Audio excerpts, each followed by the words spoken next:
एक समय की बात है जब एक ब्राह्मण अपने शिष्यों के साथ जंगल की ओर जा रहे थे।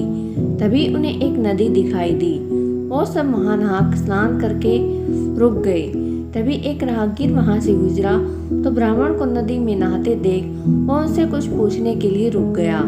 वो ब्राह्मण से पूछने लगा कि ब्राह्मण, एक बात बताए कि यहाँ रहने वाले लोग कैसे हैं, क्योंकि मैं अभी अभी इस जगह पर आया हूँ और नया होने के कारण मुझे इस जगह का कोई विशेष जानकारी नहीं है।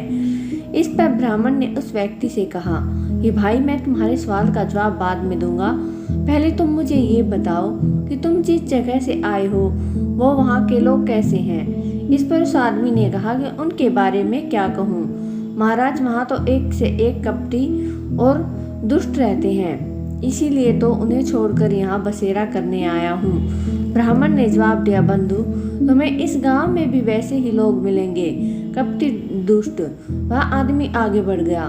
थोड़ी देर बाद एक और राहगीर उसी मार्ग से गुजरता है और ब्राह्मण से प्रणाम करने के बाद कहता है कि ब्राह्मण जी, इस गांव में नया हूँ और परदेश से आया हूँ।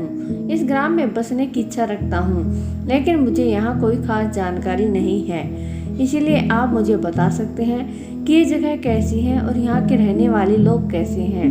ब्राह्मण ने इस पर फिर वही प्रश्न किया। उनसे कहा कि मैं तुम्हारे सवाल का जवाब तो दूंगा, लेकिन बाद में। पहले तुम मुझे ये बताओ कि तुम पीछे जिस देश से आए हो वहाँ रहने वाले लोग कैसे हैं। उस व्यक्ति ने ब्राह्मण से कहा, गुरुजी, जिस जगह से मैं आया हूँ वहाँ भी सभ्य सुलझे और नेक दिन इंसान रहते थे।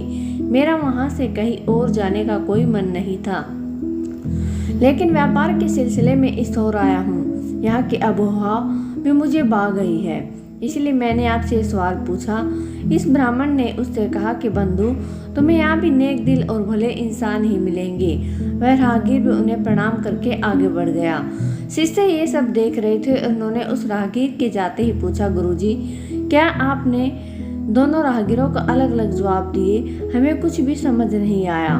इस पर मुस्कुरा कर ब्राह्मण बोले, वत्स, आमतौर पर हम अपने आसपास की चीज़ों को जैसे देखते हैं वैसे तो वो होती नहीं है, इसीलिए हम अपने अनुसार अपनी दृष्टि से चीज़ों को देखते हैं और ठीक उसी तरह जैसे हम हैं। अगर हम अच्छाई देखना चाहेंगे तो हमें अच्छे लोग मिल जाएंगे, और अगर हम बुराई देखना चाहेंगे तो हमें बुरे लोग भी मिलेंगे। सब देखने के नज़रिए पर निर्भर करता है। तो दोस्तों, ये कहना एकदम से सत्य है कि जैसी हमारी सोच की प्रवृत्ति होती है हमें वैसा ही सब कुछ दिखाई देगा। इसीलिए हमें सदा ही अपनी सोच को सही दिशा में रखना चाहिए। कहानी कैसी लगी? कहानी अच्छी लगी तो चैनल को लाइक सब्सक्राइब जरूर करें।